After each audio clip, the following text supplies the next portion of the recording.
And I must say here and now, without mincing an outer of word, Your Excellency, you're a perfect teacher. Hands-on. Hands-on. You know close to everything. Everything. I'll imitate you from now, Your Excellency. This is a historic event. And I want to thank CS Education and PS for organizing this event. And I want to dub this event, Your Excellency, Walimu na Rais. More to that, because it is a colorful, enjoyable experience. I would wish that after every 2 years, Your Excellency, we come back here for Walimu na Rais. Solidarity. Solidarity. Solidarity. This sector needs peace more than ever. And you'll agree with me, in all our schools, performing schools have peace. This country needs peace for education to cherish. I want to thank you, Your Excellency. You brought on board every other person in this country to work with. And that is why, as a Secretary General on behalf of teachers, members of Kenya National Union of Teachers, I want to say, Kumi bila break. Kumi bila break. Broad-based government is the way to go. Your Excellency, you've mentioned everything in this sector. For us, we only have to appreciate collective bargaining agreements. Your Excellency, we were worried as leaders of trade unions at the beginning of this year, because we all know it, that SRC had pronounced a freeze to any monetary CBA. Teachers Service Commission, through your advice, Your Excellency, sat with us, and on the 18th of July, we signed a CBA. Simuliona CBA walimu? Now, thank you. But what we would like to ask on the CBA, globally, and these are recommendations from the International Labour Organization, our CBAs are for cycles. We want to request you, Your Excellency, to reduce the 4 years to 2 years of CBA. Based on inflation, CBA to be reduced to 2 terms. 2 years. 2 years for CBA and 2 terms for His Excellency, the President. Your Excellency, I want to say here and now, we are all CBC compliant. Matters of employment of teachers. Mr. President, you have exceeded expectations. We know too well, and the President did say here, that after every year, only 5,000. As we speak now, and I want to repeat what he said, 76,000 teachers employed, permanent and pensionable. As we proceed, another 24,000. That's 100,000. Before 2027, another 20,000. 120,000. Solidarity. Solidarity. Solidarity. As we appreciate you, Mr. President, on employment, this is what we want to ask you. We have teachers who are 45 years and above. These teachers are not employed. You know, when you're 45 years, you only have 15 years. Mr. President, some of our teachers will attain the retirement age even before working for this country. I want to request you humbly, and Teacher Service Commission is here. These teachers who actually trained 15 years back down the line, 20 years down the line, over 45 years, your executive powers, known to all of us, as we pronounce two-term, kumi bila break, Mr. President, employ these teachers. That is employment, that is entry into this profession. There's also exit as you work. Teachers who retire, some of them even die before they receive their benefits. How I wish, Mr. President, that you stamp your authority so that teachers who retire get their retirement benefits as soon as possible. We want them to vote for you. We want these teachers to vote for you. You know, in biology, because you're a very good teacher, Mr. President, food is medicine. I want to tell all of us here that most of our retirees, as they go home, food is never their medicine, but medicine becomes their food. They take medicine like every 1 hour. We want these teachers to be paid their benefits early enough so that they stay strong to vote for you, Mr. President. I'm sure you are able to unlock the overstay that is there that don't allow teachers to get their pensions in very good time. Education reforms. Nani kama wewe rais? Nani kama wewe? Nani kama wewe? Wajua Kiswahili si mdomo changu. I got it from His Excellency. Wakenya ni watu wa kujituma. I want to confirm here, Your Excellency. Walimu hapa Kenya ni watu wa kujituma zaidi. Because looking at the work that we do, and I'm happy, your deputy, His Excellency, was a teacher like us. Mwalimu. And you know too well. Fire must fire. Noma must noma.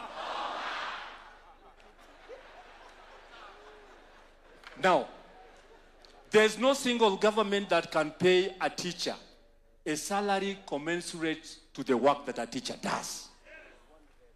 And so, tunajituma zaidi. Kazi ya elimu tunapenda. Walimu Kenya hii ni watu wa kujituma zaidi. I want to say here and now that on education reforms, before you came in, Mr. President, the sector of education was getting to rot.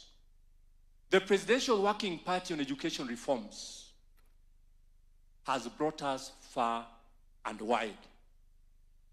Domiciling grade 7, 8, and 9 to primary schools did two things, Mr. President. One, access to education. Two, poor parents could afford to have their children in school. Imagine the situation where grade 7 went to a secondary school, grade 8 to a secondary school, and grade 9 to a secondary school. I want to assure you, Mr. President, as the parents, and as these teachers, education has become affordable. Affordable. Affordable. Because of the recommendations of the Presidential Working Party on education reforms. And more so by domiciling grade 7, 8, and 9 in primary schools. Now here comes the sessional paper number 1. This is my ask. This is my ask, Mr. President. The sessional paper number 1, which of course was number 10, 2024, now number 1, 2025. Where has this sessional paper disappeared to? Because we want the president to succeed. We want the president to succeed. We want the president to succeed. Where is the sessional paper? Number 1 of 2025. And our head teachers have worked a lot. Head teachers, congratulations. You've made His Excellency proud. Because grade 7, grade 8, grade 9, now transiting to grade 10. Hongera, head teachers. And as soon as I appreciate you, Mr. President, these teachers, head teachers, were head teachers of primary schools. They are now heads of comprehensive schools. And you know, in the trade union, additional work calls for additional remuneration.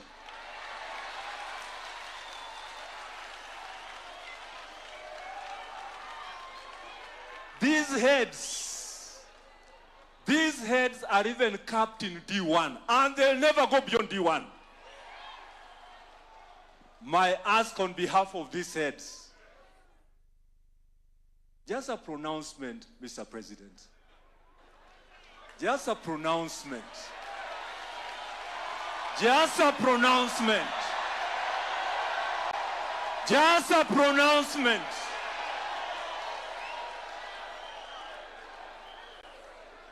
A pronouncement that these are no longer heads of institutions because they man junior schools. It will not be bad, Mr. President, if these heads are declared principals of those institutions.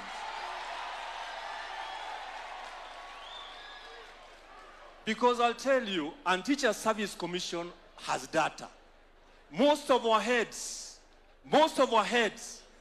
are graduates of master's and doctorate degrees. That is where we are. Mr. President,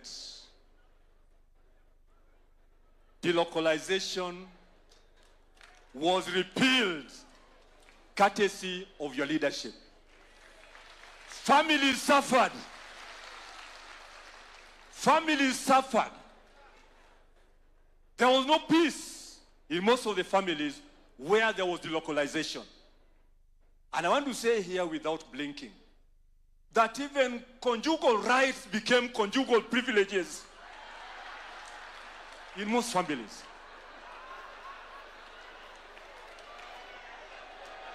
Solidarity! Solidarity! Solidarity! Mr. President, this policy has to go, and go once and for all. Why I say so, Mr. President, delocalization has come in again through what we call promotions. A teacher in Nairobi is promoted, only 4 months retirement, and posted to Kitui. Posted to Kitui. Posted to Tana River. Yes, it is a policy. How I wish the way you came up, Mr. President, to repeal delocalization. In the same way, Mr. President, just a word, repeal CPG. Career Progression Guidelines. Because with CPG, Teacher Service Commission must post you where we have a vacancy. Are we there? It is not a must that when I proceed to C4, I must be declared a deputy head teacher. It is not a must that when I proceed to C5, I must be declared a head teacher. CPG, for the sake of these teachers and their security, and to get rid of doctorization finally, Mr. President, this is a policy that has to go. CPG has to go. CPG has to go. CPG has to go.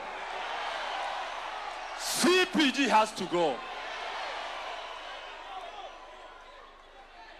Finally, my dear President,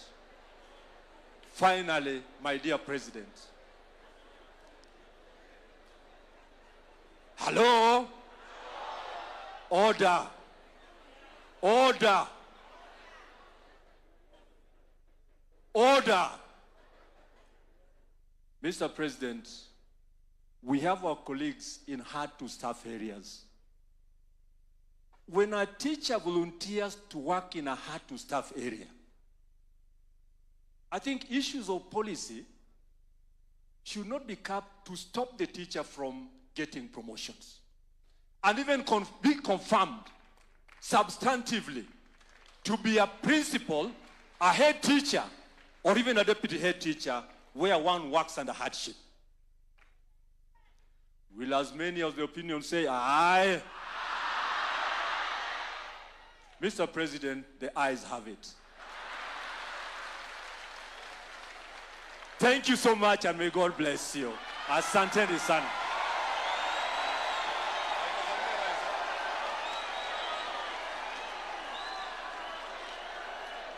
Thank you very much, Colin Soyu, Your Excellency, the Secretary General of Kenya National